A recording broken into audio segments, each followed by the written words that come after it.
Assalamualaikum warahmatullahi wabarakatuh. Sahabat yang budiman, kita melanjutkan mengenai kisah Siti Hajar atau Hagar. Sarah dirayu oleh Raja Hyksos. Sarah adalah istri Nabi Ibrahim alaihissalam. Nabi Ibrahim beserta istrinya pergi ke negeri Mesir, dan kemudian Raja Hyksos mendengar kecantikan Sarah dan menahannya di istana. Malam ini Raja Mesir, Raja Hyksos, ingin bersama Sarah. Direktur harem kerajaan menerima Sarah dan membawanya ke harem di antara para penjaga kuat yang berdiri di pintu. Kepala selir gadis, selir raja, datang dan menyambut Sarah, memperlihatkan kekagumannya terhadap kecantikan Sarah yang menawan, yang akan membahagiakan raja pada malam ini. Sarah berangkat ke kamarnya. Mata para perempuan cantik yang memainkan alat musik atau sedang menari melihatnya, dan hati mereka penuh dengan kedengkian. Meskipun sebagian dari mereka merintih kagum, salah satu dari mereka berkata, "Raja akan meletakkan ular Arius kudus di kepalanya." Perempuan yang lain berkata, "Raja akan memanggilnya dengan nama Ratu yang Cantik."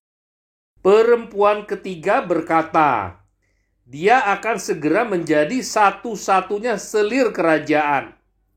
Sarah memasuki kamarnya dan menghabiskan waktu di dalam ibadah yang khusyuk. Lalu dia merasakan seakan-akan cahaya menyinari hatinya dan ketenangan yang menakjubkan menutupinya. Kepala selir gadis mempersiapkan suasana yang sangat indah di dalam kamar, yang akan menjadi tempat pertemuan raja dengan tawanan perempuannya yang cantik. Dia mengatur wadah-wadah anggur, menaburkan wewangian di atas tempat tidur mewah, dan menyiapkan segala sesuatu agar sesuai keinginan dengan harapan raja. Malam telah tiba. Sarah dibawa masuk ke kamar minum. Tidak lama kemudian raja masuk. Kepala selir mencium tanah di depannya dan memerintahkan para pelayan perempuan untuk membawakan gelas-gelas anggur untuk mereka berdua. Salah satu pelayan perempuan membawakan sebuah gelas untuk raja. Lalu raja mengambilnya dengan lapang dada. Pelayan perempuan yang lain membawakan gelas untuk Sarah. Tetapi Sarah tidak mau menjulurkan tangannya. Pelayan perempuan itu berkata, "Bersulanglah, minumlah hingga mabuk. Rayakanlah hari indah ini. Lapangkanlah kedua lenganmu untuk kebahagiaan." Kepala selir gadis melihat keengganan Sarah untuk ikut serta minum bersama raja. Lalu dia mengarahkan ucapan kepada juru tuang untuk menghilangkan ketakutan Sarah. "Berikanlah aku 18 wadah anggur. Lihatlah, aku akan minum hingga mabuk, karena perutku kering seperti tangkai kering."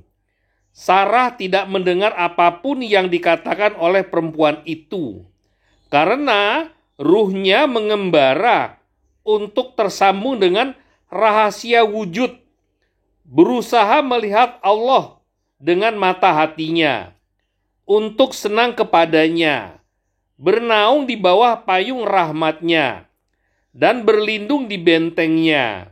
Suara penyanyi perempuan semakin nyaring dan bersenandung. "Ketika tanganmu menetap di atas tanganku, hatiku merasa kenikmatan dengan kebahagiaan. Sungguh, mendengar suaramu memabukkanku. Raja menatap Sarah hingga mabuk kepayang.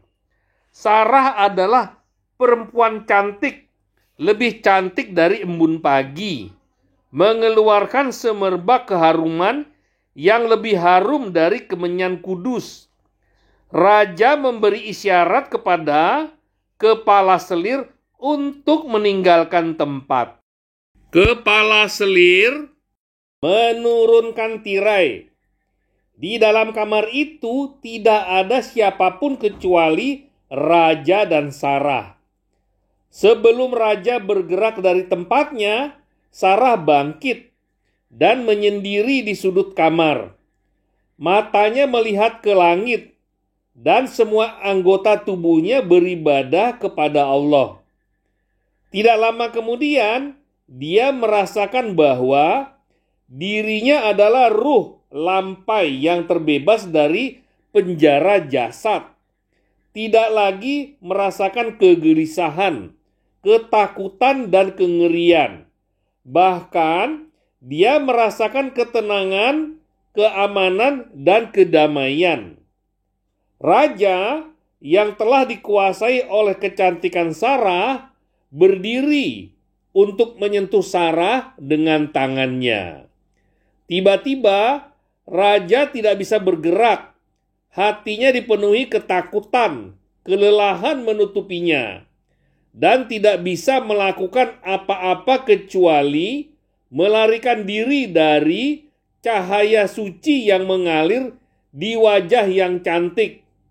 Lalu, dia lari luntang-lantung dan meninggalkan kamar tanpa menunggu apapun. Malam berikutnya telah tiba. Raja dan Sarah berduaan. Lalu, raja berdiri untuk menjulurkan tangannya ke Sarah. Tetapi, tangannya menggenggam sangat erat, sehingga dia diserang oleh ketakutan yang menggempakan dirinya dengan kuat. Dan mendapati bahwa perbuatan terbaik yang bisa dia lakukan adalah melarikan diri dari kamar. Pada pagi harinya, dia berkumpul dengan Perdana Menterinya dan berkata, "Datangkanlah para ahli tenung, para juru ramal, dan para ahli sihir kepadaku."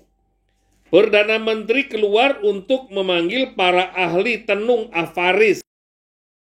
Raja bergumam di dalam hati, "Sungguh, Sarah adalah setan, bukan manusia. Mereka tidak membawakanku seorang perempuan. Para ahli tenung, para juru ramal, dan para ahli sihir telah datang." Raja bercerita kepada mereka tentang peristiwa yang telah menimpanya antara dia dan Sarah. Setelah itu, mereka pergi ke kuil-kuil mereka dan menyajikan kurban untuk para dewa. Lalu kembali kepada raja dan berkata, "Itu termasuk amarah para dewa, karena engkau menginginkan seorang perempuan yang merupakan istri dari laki-laki asing." Raja berkata dengan tercengang, "Apakah dia adalah perempuan pertama, istri dari seorang laki-laki yang aku rampas?"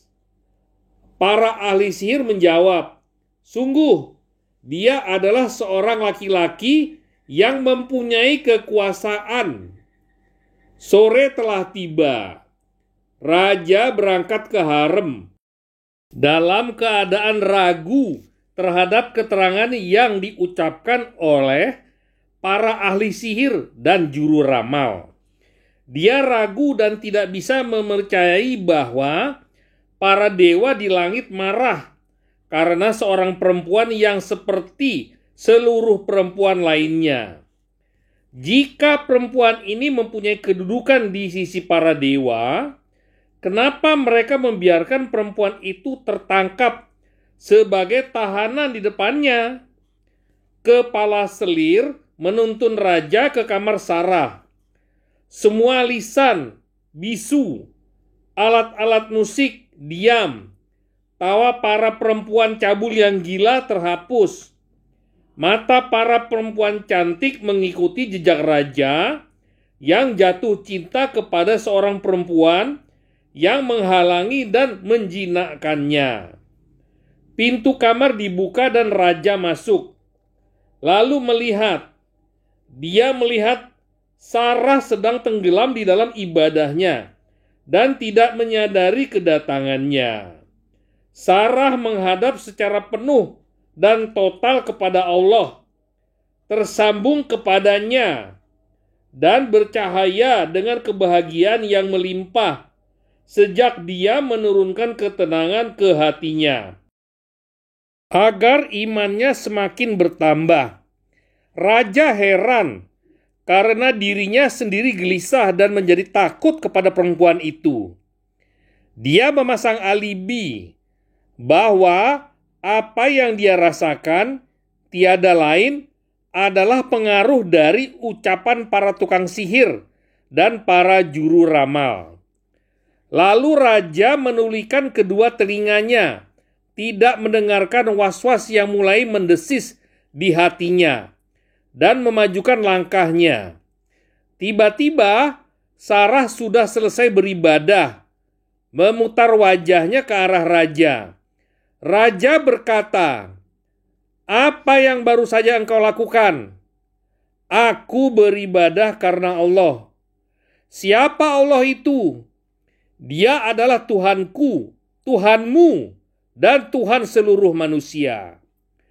Raja merasakan kegagalan menjalar di sendi-sendinya, ketakutan menutupinya, dan bertekad untuk menghabisi ketakutannya, sehingga dia mengeluarkan tawa ejekan untuk menguatkan kelemahan dirinya. Dia berjalan menuju Sarah dan membuka tangannya untuk mendekap Sarah. Tetapi tiba-tiba tangannya menggenggam keras. Raja berkata kepada Sarah dan memohon, "Berdoalah kepada Allah agar Dia melepaskan tanganku, maka aku tidak akan membahayakanmu." Sarah mengangkat kedua matanya ke langit dan berdoa kepada Allah. Ketika tangan raja terlepas, nafsu menguasainya dan ingin mendekap Sarah lagi. Tetapi tangannya menggenggam keras, lebih keras dari sebelumnya. Raja melihat kepada Sarah dan berkata sambil memohon, "Berdoalah kepada Allah agar Dia melepaskan tanganku. Aku berjanji kepada Allah untuk tidak membahayakanmu." Sarah melakukannya dan tangan raja terlepas. Raja melihat Sarah seakan-akan dia melihat tiang dari cahaya yang terlihat oleh hati, membersihkan kebohongan jiwa, dan memancarkan kesucian di dalam ruh. Raja berkata dengan khusyuk, "Siapa engkau?" "Aku adalah seorang perempuan, salah satu hamba Allah. Aku adalah seorang perempuan beriman di dalam perlindungan suaminya sebelum para pasukanmu menyerang kemahnya." "Siapa suamimu?" "Ibrahim. Dia adalah seorang hamba Allah dan utusannya. Allah mengutusnya untuk mengajak menyembahnya. Dia Maha Esa dan tiada sekutu baginya. Selama engkau adalah istri dari utusan Allah, kenapa Allah meninggalkanmu, meninggalkan utusannya, membiarkanmu jatuh di dalam tahanan, dan engkau digiring bersama para tahanan?" Sarah menjawab dengan keimanan yang mencengangkan raja, "Allah tidak memperlihatkan kegaiban kepada kami. Sesungguhnya Allah melaksanakan urusan yang dikehendaki olehnya. Sesungguhnya Allah telah mengadakan ketentuan bagi tiap-tiap sesuatu." Quran Surat At-Talaq, Surat 65 ayat 3. Sampai di sini dulu sahabat. Episode selanjutnya adalah Mesir melawan Hyksos. Jangan lupa di-subscribe. Terima kasih.